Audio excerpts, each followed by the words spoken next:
हिंदुस्तान के केंद्रीय मंत्री पहुंच गए हैं, जिन्हों का असं बड़ी देर तो इंतजार कर रहे थे।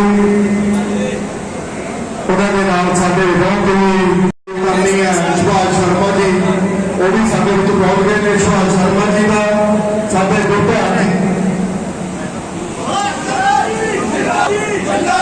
साढ़े ध्यान सिंह जी नवा ग्राउंड बहुत ही अनंदपुर साहब के नौजवान, सब तो ज्यादा नौजवान साढ़े आदि करता है। जिन्हें भी तुम आए हो भी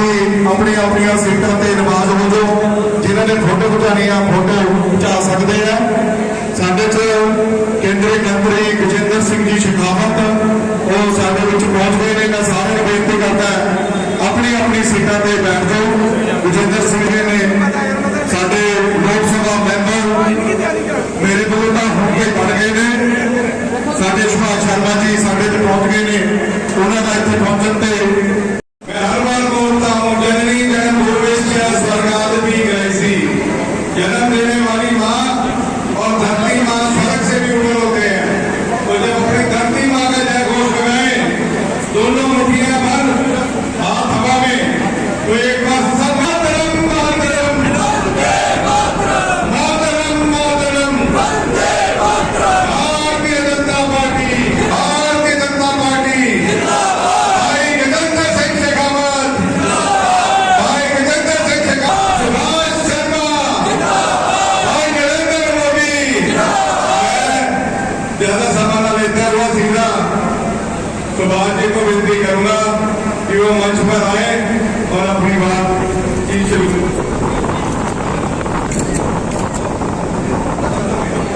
पहला सुभाष शर्मा जी का मंडल 6 स्वागत करती है। 6 मंडल प्रधान भाई नाराज ना हो, आ जाओ प्लीज। ज्यादा सेक्रेटरी साहब कही जाने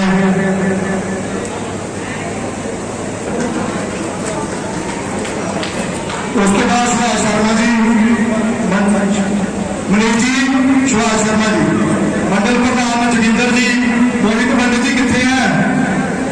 मोहित पंडित जी, राम गोपाल जी। तो मैं बेनती करूँगा सुभाष शर्मा जी को कि सारे खरड़वासी जेडे थे थोड़े कार्यकर्ता ने पहुंचे ने, और मैं बेनती करूँगा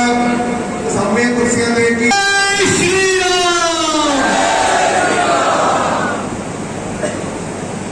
बहुत ही सत्कारयोग मोदी सरकार कैबिनेट मिनिस्टर, मोदी जी के सहयोगी केंद्रीय जल शक्ति मंत्री श्री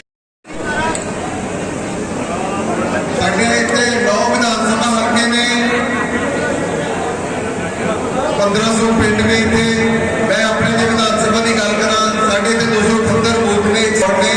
मैं सुभाष शर्मा जी को यह विश्वास दिलाना है कि तुसी खरड़ हल्के की और मोहाली हल्के की कोई चिंता ना करो। साडा पिछले 2-2.5 साल का बहुत अनुभव किया हुआ है, और सिर्फ शेखावत साहब को मेरी ये बेनती है कि सिर्फ कंपीटिशन इन्ना कि होना जी वोट ज्यादा मोहाली चो पैंती है कि खरड़ चो पैंती है। सो इस करके अज तुसी कार्यकर्ता का जोश देख लिया, और मैं थोड़ा विश्वास दिलाना भी जो रिजल्ट आएगा 4 तारीख को ये सीट लगेगा सुभाष शर्मा जी को।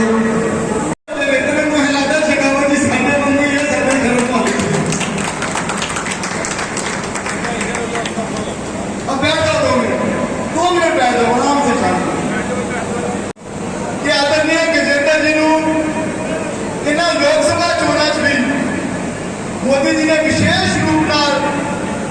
पंजाब की कमान संभाली है, और उहदे च भी इन्होंने साढ़े सारे की खुशकिस्मती है कि यह तय किया कि मैं सारिया 13 सीटों पर जाऊंगा, लेकिन जिस सीट पर मैं ज्यादा फोकस करूंगा वो अनंदपुर साहब पे। तो जिस तरह असीं आदरणीय शेखावत जी की अगवाई 2022 दी चोणां लड़ियां,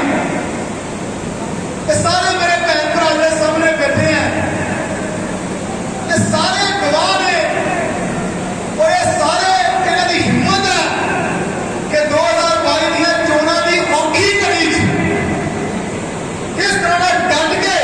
पार्टी का झंडा बुलंद रखा सी खरड़ दे अंदर। इसलिए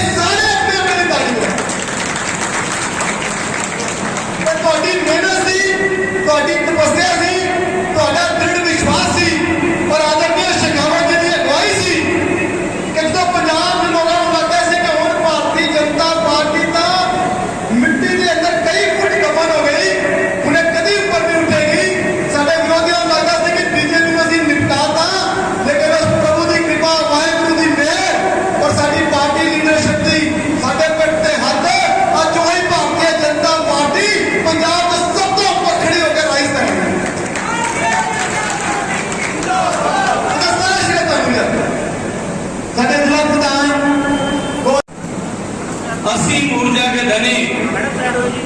मेरे छोटे भाई संजीव वशिष्ठ जी, मंच पर उपस्थित खरड़ नगर पालिका के चेयरमैन भाई गुरध्यान सिंह जी, मंच पर उपस्थित भारतीय जनता पार्टी के नेता आदरणीय कमल सैनी जी, मंच पर उपस्थित जब मोदी जी को प्रत्यक्ष रूप से देश का प्रधानमंत्री बनाने के लिए चुनाव हो रहा हो, देश भर का भारतीय जनता पार्टी का कार्यकर्ता अब की बार 400 पार के संकल्प के साथ में जुड़ा हो, तब भारतीय जनता पार्टी के किसी विधानसभा के एक साथ इकट्ठे हुए 300, 400, 500 कार्यकर्ता वो भारत माता की जयकार करें और बिल्डिंग नहीं दूजे, तो मुझे लगता है कि कहीं न कहीं आज कोई गड़बड़ है। दोनों हाथ खड़े करिए, मैं देखना चाहता हूं किसको खड़े में दो हाथ पकड़ करके और पूरी ताकत के साथ में बोलिए भारत माता की, भारत माता की, बोले सोनिहाल, मोदी जी को जय श्री राम, मोदी जी को जय श्री राम, नड्डा जी को जय श्री राम, जाखड़ जी को जय श्री राम, सुभाष जी को जय श्री राम, सारे बोलो जय श्री राम, जोर से बोलो जय श्री राम। आदरणीय सुभाष जी,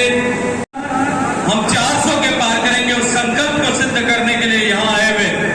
भारतीय जनता पार्टी और मोदी जी के परिवार के सभी सम्मानीय सदस्यगण, सब कार्यकर्ता बंधुओं बहनों, मैं आप सबका सम्मान करता हूँ, आप सबका अभिनंदन करता हूँ, आप सबका अभिवादन करता हूँ और इस देवतुल्य सभा में उपस्थित सभी मेरे पत्रकार साथियों का भी मैं हृदयपूर्वक धन्यवाद करता हूँ, इनका आभार ज्ञापित करता हूँ। मित्रों, हम सब जानते हैं युद्ध की रणभेरी बच चुकी है और देश में दो तरह की ताकतों के बीच में चुनाव, जिस तरह से महाभारत के युद्ध में दो तरह की ताकतों के बीच में एक धर्म के जय के लिए भगवान श्री कृष्ण के नेतृत्व में धर्म की ध्वजा को अक्षुण्ण रखने के लिए जो ताकतें मैदान में थी, जो पांडवों की सेना थी और दूसरी तरफ अधर्म के साथ में खड़ी हुई कौरवों की सेना थी, या त्रेता के युग में राम और रावण के युद्ध के बीच में जो धर्म और अधर्म के बीच में जिस तरह का युद्ध था, या 10वें पातशाही गुरु गोविंद सिंह जी के समय में इस देश की सनातन संस्कृति को मिटाने की संकल्पना लेकर के खड़े हुए औरंगजेब के बीच में और इस अकाल की सच की स्थापना करके इस सनातन को बचाने के संकल्प के साथ में खड़ी हुई गुरु गोविंद सिंह जी की सेना के बीच में जो संघर्ष था, ठीक उसी तरह का संघर्ष आज इस भारत में इस चुनाव के समय में भारतीय जनता पार्टी जो सनातन संस्कृति और भारत की अस्मिता के मानदंडों का सम्मान पूरी विश्व भर में स्थापित करने के लिए खड़े, उनके सामने और सनातन के मिटाने की संकल्पना लेकर के इस युद्ध के मैदान में खड़े लोगों के बीच में दो जो है वो युद्ध की दो सेनाएं आमने सामने खड़ी हो रही थी। और मित्रों, हम इस पवित्र धरती पर, जैसा अभी अमरीक सिंह जी कह रहे थे कि ये पंच प्यारों की धरती है, ये गुरु गोविंद सिंह जी ने जहां अकाल तख्त की स्थापना की, ये वो लोकसभा है जिसमें शहीद आजम भगत सिंह जी का जन्म हुआ, ये वो लोकसभा है जिस लोकसभा ने इतिहास के पन्नों में भगवान परशुराम के काल से लेकर के आज तक इस भारत की जो है सनातन संस्कृति का मान और सम्मान बचाए रखने के लिए, बनाए रखने के लिए अपना योगदान दिया। उस लोकसभा के क्षेत्र में आज मैं खड़ा होकर के आपसे बात कर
कार्यकर्ता को कहीं नफरत से नीचा करना पड़े। चाहे पंजाब में सिख धर्म को मानने वाले लोगों के जीवन में जो इनके आस्था के केंद्र थे, करतारपुर साहब के लंबे कालखंड में जब से चुनाव की सरगर्मियां शुरू हुई, मुझे लगभग देश के आधे प्रांतों में जाने का सौभाग्यपूर्ण अवसर मिला है। कि चुनाव के नोटिफिकेशन इश्यू होने के बाद में भी मुझे लगभग देश के 5-6-7 प्रांतों में अपने चुनाव के अतिरिक्त भी जाने का अवसर मिला है। मैं जिम्मेदारी के साथ में एक बात कह सकता हूं, एक प्रचंड सुनामी जो है मोदी जी को वापस प्रधानमंत्री बनाने और अब की बार 400 पार का नारा सिद्ध करने के लिए देश भर में चल रही है।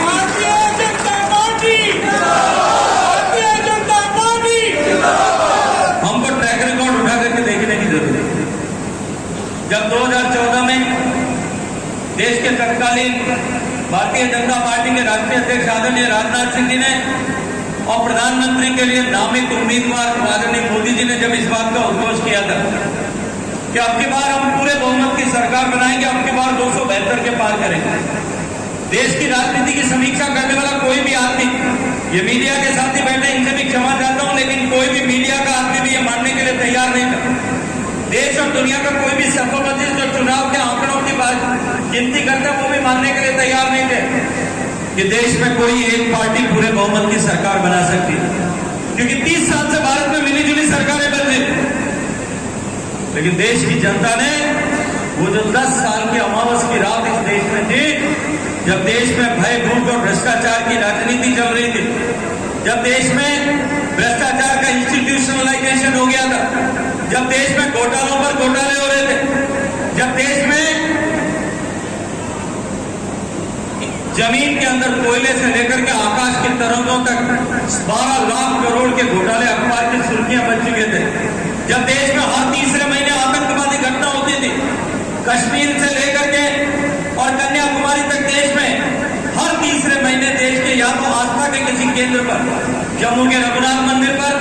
तमिलनाडु में देवी मंदिर पर, गांधीनगर में अक्षर मंदिर पर, जयपुर में हनुमान मंदिर पर, या तो हमारे आस्था के केंद्रों पर हमले हो रहे थे और या हमारी अर्थव्यवस्था के केंद्रों पर आतंकवादी के जो है हमले हो रहे थे, वहां आतंकवादी घटनाएं हो रही थी। मुंबई का हमला याद होगा, हैदराबाद का हमला याद होगा, पुणे में घटना हुई, बेंगलुरु में हुई, चेन्नई में हुई, दिल्ली में हुई। देश की अर्थव्यवस्था के हर एक केंद्र पर आतंकवादियों की का जो है वो कुटिल दृष्टि पड़ी हुई। देश में उस समय इस तरह के हालात थे, भाई अगर घर से निकलता था बहन के मन में डर रहता था, या बेटा घर से निकलता था मां के घर, जब पड़ोस के देशों से प्रायोजित आतंकवाद की घटनाएं हमारे यहाँ हो रही है, आप उनको ठीक से जो है बात करिए, कस के बात करिए। मित्रों, मोदी जी की सरकार बनने के बाद में 2 बार मुस्तैद किया, एक बार उरी में किया, दूसरी बार पुलवामा में किया। जब उरी में घटना हुई तो सर्जिकल स्ट्राइक की, और पुलवामा में जब घटना हुई तो हवाई जहाज भेज करके आतंकवादी ठिकानों को नेस्तनाबूद कर दिया। और उसके बाद में पिछले 6 साल में एक भी बड़ी आतंकवादी घटना करने का साथ जो है वो कहीं किसी भी आतंकवादी संगठन का नहीं हुआ। देश में पशुपतिनाथ नेपाल से लेकर के तिरुपति तक 256 जिलों में नक्सलवाद का सिर उठ गया था। देश में इस बात की तुलना लोग करने लगे थे कि आने वाले समय में भारत की सबसे बड़ी चुनौती जो है वो नक्सलवाद बनने वाला है। आपने 10 साल के लिए एक सक्षम सरकार बनाई और आज जो है नक्सलवाद देश में केवल 3 जिलों तक सिमट कर रह गया, और अब की बार मोदी जी की सरकार बनेगी तो नक्सलवाद का समूल नाश इस देश में से हो जाएगा। कि मेरी सरकार गांव, गरीब, किसान, पीड़ित, शोषित, वंचित, दलित, इन सबके जीवन में परिवर्तन लाने के लिए काम करेगी। और आज हम 10 साल बाद नीचे घूम करके देख सकते हैं, देश में 4 करोड़ गरीबों के घर बने, 18,000 पंचायतों और 4 करोड़ घरों तक बिजली पहुंची है, 11 करोड़ माताओं बहनों के घर तक गैस का चूल्हा पहुंचा है, 12 करोड़ लोगों के घर तक शौचालय पहुंचा है। कल्पना कीजिए, आप शहर में रहते हैं कि देश की 62% आबादी के बाद में जिस दिन मोदी प्रधानमंत्री बना था उस दिन देश में सामान्य शौचालय की सुविधा नहीं थी। देश के 76-77% लोगों के घर तक पीने का पानी पहुंचा है, 14.5 करोड़ घरों तक नल का पानी पहुंचाने का काम हुआ है। देश में 45 करोड़ गरीबों के घर तक बैंक का खाता पहुंचा है, और माननीय मोदी जी एक बटन दबाते हैं 12 करोड़ किसानों के घर में सीधा 6,000 रुपए साल का किसान सम्मान निधि का पहुंचता है। 24 लाख करोड़ रुपए देश के गरीब के खाते में, उस बैंक खाते में जो मोदी ने खोला, उस बैंक खाते में जो है 24 लाख करोड़ रुपए देश की सरकार ने सीधे ट्रांसफर करके बिचौलियों को और इस भ्रष्टाचार को समाप्त करने का काम किया। कोरोना में 150 करोड़ लोगों को टीका लगा करके, 140 करोड़ लोगों को 250 करोड़ डोज टीका लगा करके, 80 करोड़ गरीबों को मुफ्त राशन दे करके, 60 करोड़ लोगों को, गरीबों को जो है 60 करोड़ गरीबों को आयुष्मान भारत का कार्ड देकर के चिकित्सा के खर्च से मुक्ति दिलाने का काम देश की सरकार ने आपके आशीर्वाद से किया है। एक तरफ देश के गरीब के जीवन में परिवर्तन लाया, दूसरी तरफ देश की सीमाओं को सुरक्षित किया, देश में अमन चैन और शांति का राज कायम करके वो भारत जो 10वीं अर्थव्यवस्था होते हुए भी फ्रेजाइल 5 इकोनॉमीज में थी, उस भारत को टॉप 5 इकोनॉमीज में ला करके खड़ा कर दिया। आज दुनिया इस बात को विश्वास कर रही है, मानती है कि Bharat brightest spot of the global economy है और भारत भी बढ़ती हुई ताकत के आधार पर पूरी विश्व की अर्थव्यवस्था आने वाले समय में चलने वाले है। मोदी जी ने संकल्प के साथ में यह बात कही है कि मेरे तीसरे कालखंड में देश तीसरी बड़ी अर्थव्यवस्था दुनिया से बनने वाली है और आज पूरी दुनिया भारत की तरफ देख रही। पिछले 10 साल में जिस तरह से विरासत का सम्मान करते हुए माननीय मोदी जी ने एक तरफ देश की अर्थव्यवस्था को सुधारा, देश के सम्मान को पूरे विश्व भर में स्थापित किया, वहीं दूसरी तरफ देश को विकसित बनाने के लिए गांव के खेत खलियान से लेकर के देश में हाईवेज का, एयरपोर्ट्स का, नेट जो है वाटर बेस का, इंटरनेट बेस का, इन सब का एक जाल खड़ा करके देश को विकसित भारत बनाने की एक आधारशिला